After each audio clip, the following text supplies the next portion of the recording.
নমস্কাৰ নমস্কাৰ আজি আমি 150 रुपया देगा। নমস্কাৰ বন্ধু বান্ধৱীসকল, আপোনালোকক মোৰ দ্বিতীয়টো ব্লগলৈ স্বাগতম জনালোঁ। আমি যাবলৈ ওলাইছোঁ লখিমপুৰলৈ। ৰাস আছে, এই বছৰ প্ৰথমখনি ৰাস। এয়া আমাৰ লগত আছে দীপু। ওলাইছোঁ দেই ৰাসলৈ এইবাৰ প্ৰথম। এতিয়া আমাৰ লগত যাব দীপজ্যোতি দা, ওৰফে মালোৱা দা, মুন্দা, নৱ দা আৰু কেইবাজনো যাব। এতিয়া আমি ৰাসলৈ যাবলৈ ওলাইছোঁ। বাটত গৈ থাকোঁতে আপোনালোকক ভিডিঅ' কৰি দেখাম।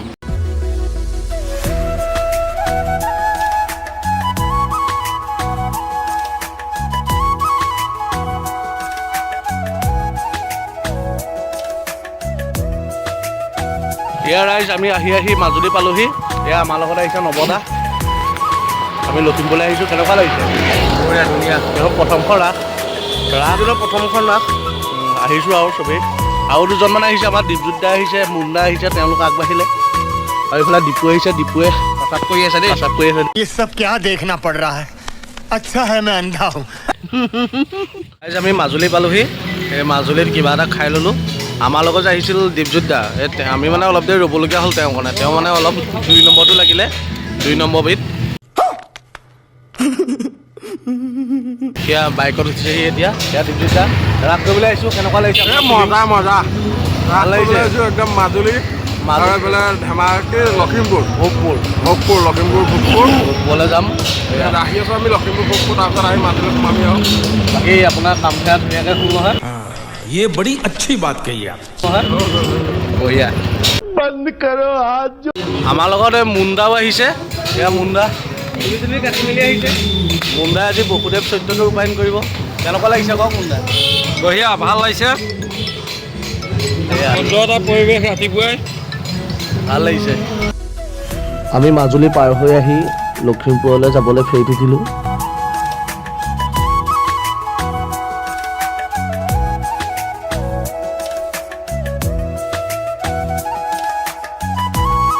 এয়া ৰাইজ, আমাৰ মালোৱা দা প্ৰথম ফটোত উঠিছে। নোপোৱাই পোৱালি পাইছে। দেখিছে? আৰু এটা মাৰক বোলে। দেখিছে? পুৰা ফটোত ষ্টাইল দিছে।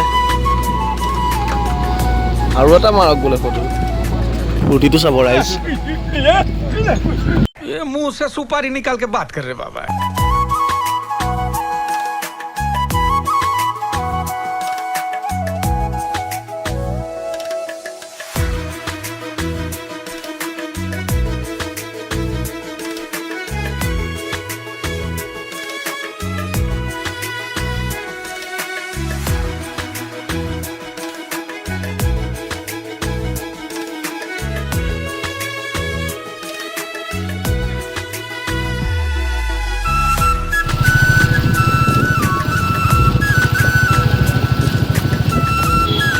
অৱশেষত আমি আহি পালোহি।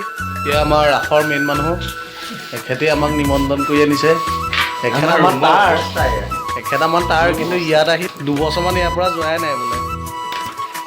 এইজনো এজন সেয়া আৰু দেই, দেখাম অকণমান পিছত লাহে লাহে। এই পাহাৰটো দেখিছে? এইটো সম্পূৰ্ণ এটা ৰবৰৰ পাহাৰ। অকল ইয়াত ৰবৰ গছ আছে, বেলেগ গছ একো নাই। সম্পূৰ্ণ এটা ৰবৰৰ পাহাৰ। ৰাসৰ ঘৰত বহি থাকি আমনি লাগি অলপ ফুৰিবলৈকে ওলাই আহিলোঁ।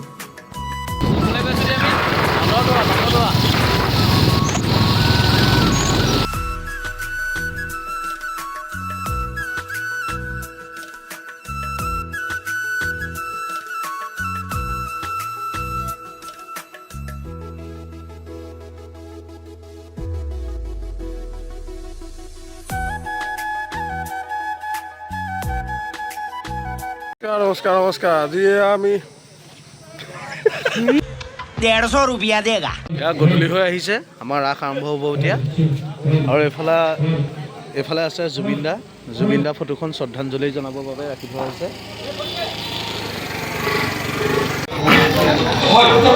এয়া ৰাইজ, আমাৰ ৰাস চলি আছে। মই আজি কালকেতু চৰিত্ৰটো ৰূপায়ণ কৰিছোঁ। আমাৰ দীপজ্যোতি দা, কংস, মুন্দা, বসুদেৱ, এয়া ৰাস চলি আছে। আপোনালোকক আপোনাৰ ৰাসৰ দৃশ্য দেখাইছোঁ শ্ব'ৰুমৰ মানে মঞ্চৰ ভিতৰৰ পৰাই।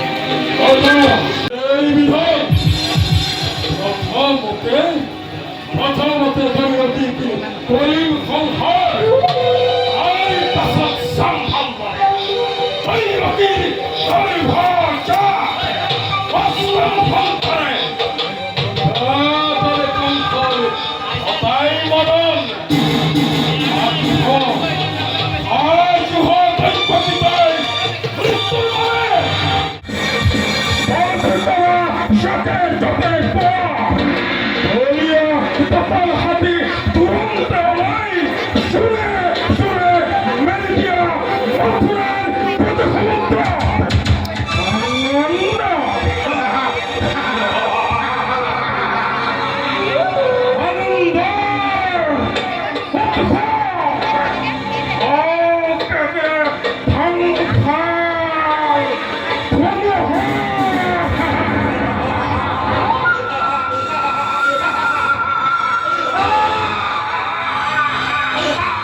আমি ৰাস কৰি আছোঁ লখিমপুৰত আমাৰ 2-3টামান চিন গ'ল এই ঘামি অৱস্থা নাইকিয়া হৈছে কাৰাগাৰৰ চিন আছে আমাৰ দীপুৱে উদ্বোধন কৰিলে বৰ ধুনীয়া কৰিলে দেই বৰ ধুনীয়া কৈছে আমাৰ মামুদাই পুৰা জাউন দি আছে মেকআপ কেনেকুৱা হৈছে ক'ব দেই আজি ভাড়া বেয়া কৰিছে বাকী চাই থাকক দেখা দেখি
আমাৰ বৰ্তমান ৰাস শেষ হ'ল এতিয়া এজনে পুৰা নাকেৰে জেনেৰেটৰ বজাই আছে শুনক